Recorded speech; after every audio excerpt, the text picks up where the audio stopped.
In 2016, we tried to buy a home on 20 acres in Texas, and we couldn't get approved. 6 years later, we paid $30,000 cash for 10 acres in Arkansas. But this story is bigger than the money and bigger than the land. Long before there was a Raven Rock Homestead, AC was trying to build something solid for his family, something with a sure foundation, something that could last beyond us. My son told me he finally started living. It gave me confirmation.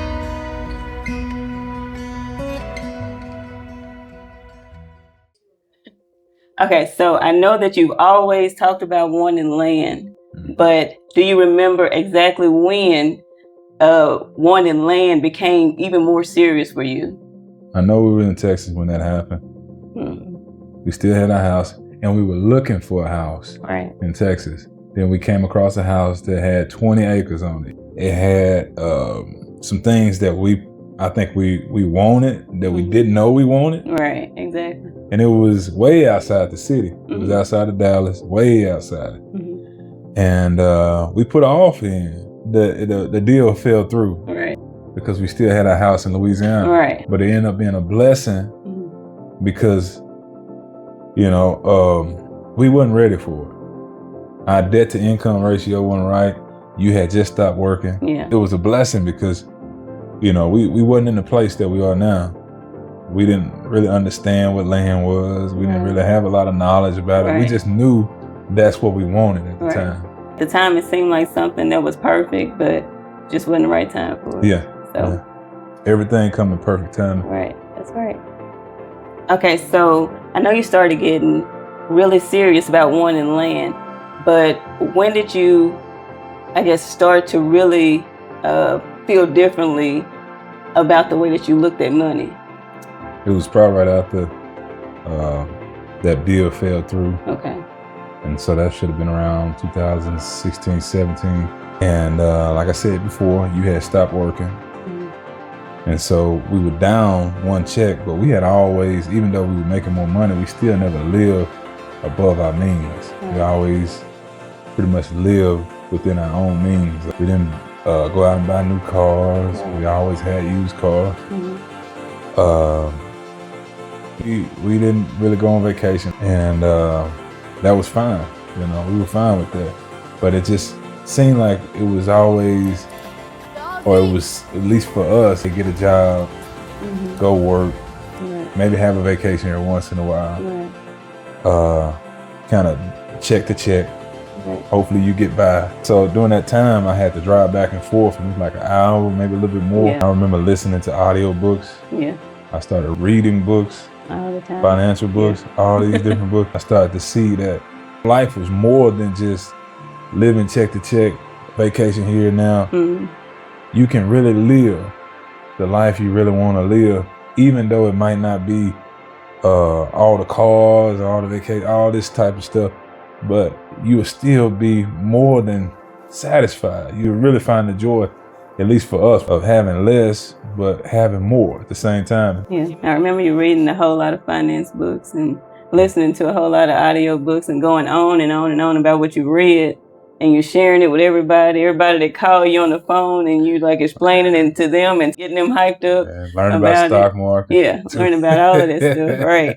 And then we started to see it more and more because you started to not just read about it, but you started to put it into action. And so it was more so like your starting point, right? So but not just mine, but ours. Yeah.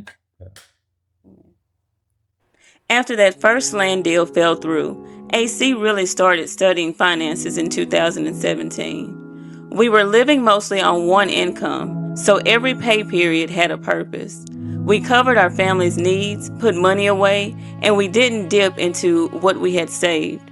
We cooked at home, drove used vehicles, cut unnecessary expenses, paid off debt, and learned to give up some of the things we wanted for something we believed would matter more in the long run. There wasn't a shortcut. It took about 5 years. By the spring of 2022, we had saved $30,000. Why was it so important to you that the land be paid for?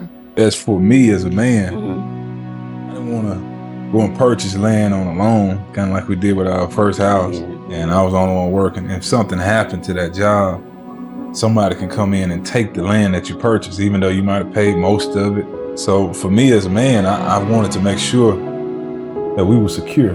We had a place to call home, that our kids had a place to call home as they grow older, that their kids can call home, and so on. I wanted this to be somewhere that we truly own.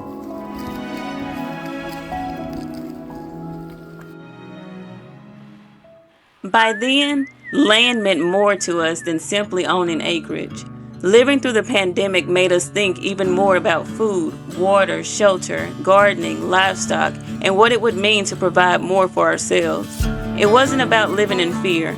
AC wanted a place that could be a safe haven, somewhere our family could have peace, learn, grow, and build something that could eventually be passed down.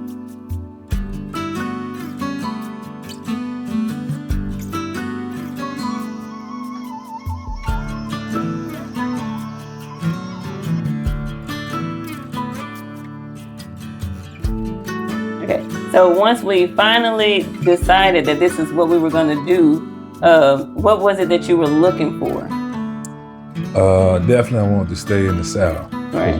We Southern born, wanted to be somewhere where it was kind of mountainous. Mm-hmm. We had a teenager when we were going to these places. Right. I remember going around the curves, and I started to think about him learning how to drive. But he was, what you gonna say? I wasn't gonna say that. Yeah, but not just him driving, but me driving too. Yeah. There was too many curves and everything. And that was your concern. And that was a lot of the trips that we were taking. Right. We were always with you. Like all 6 of us was in the car, and it became more so like we're all land searching versus just you by yourself land searching. I wanted to be somewhere with the mountains. Yeah.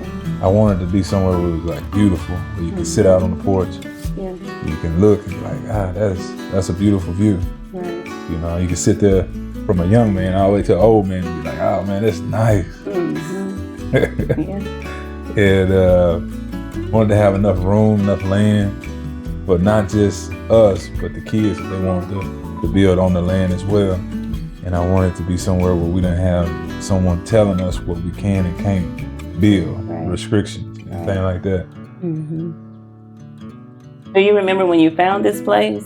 It was night. I was supposed to be going to sleep. I came and got you. Yeah, you came and got me. Told me, hey, it's enough. Searching on all the land websites, real estate websites, and I ended up finding it on Zillow. Out of all the places, it seemed like Zillow was the least likely because it seemed like that's where you would find a house, not a land. We were buying it so quick that we had to put an offer in. And the real estate agent that we had, he wasn't available at the time. I just randomly got somebody off Zillow and put the offer in. And we were very fortunate because it went through. And I think the next day I was calling, hey, texting and emailing. Eventually they came back and said they accepted it. And we got here. I don't know, man. It felt like a dove came down from heaven. I saw the water going through the property. I don't see it now, but the water was going through. And at the time, I remember coming on the property like, man, this is it. God just showed it to me. And he was like, you sure? Yeah. Go. I saw us living on this property. Right. And our kids could build something on this property. And they kids, and they can just be passed down. So when we bought this property in the spring of 2022, we ended up selling our property in Louisiana in October, fall. We were already renovating it. We were preparing to sell it. Right. But it kind of happened fast. We tried to sell it ourselves, for sale by owner. We almost got it sold. The land was already ours before we sold our Louisiana home. When our first home sold in the fall of 2022, we made a little over $80,000, and we put that money back into this property.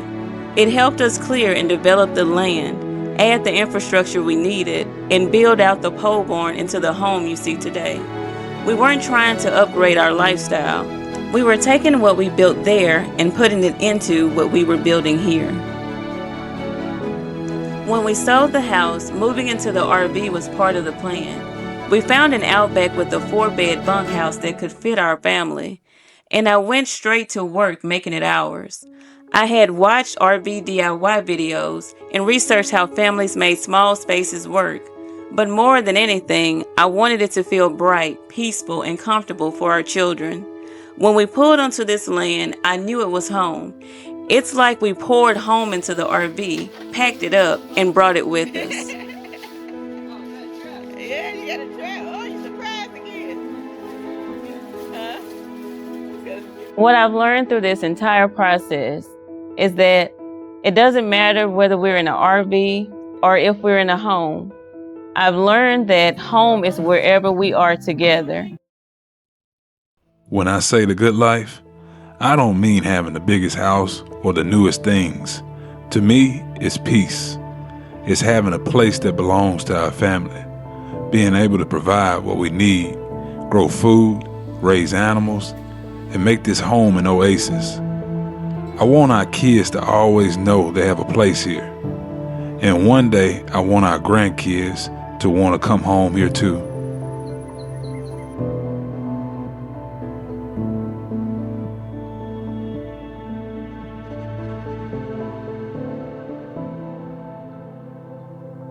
What I've seen AC build is more than just this house.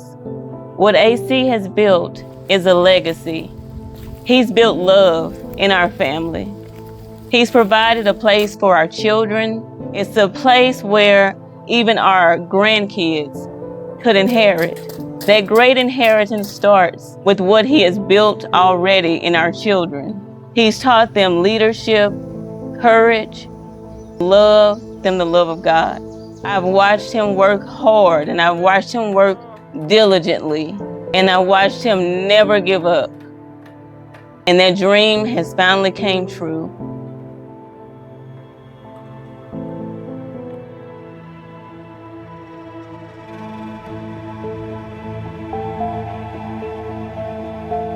My son told me he finally started living. That gave me confirmation that I got it right by moving my family out here. That let me know that my son and the rest of my children felt that this was home. This is where they were going to plant their heels. This is where they were going to stay. This is where they felt peace. This is where life really happened for them.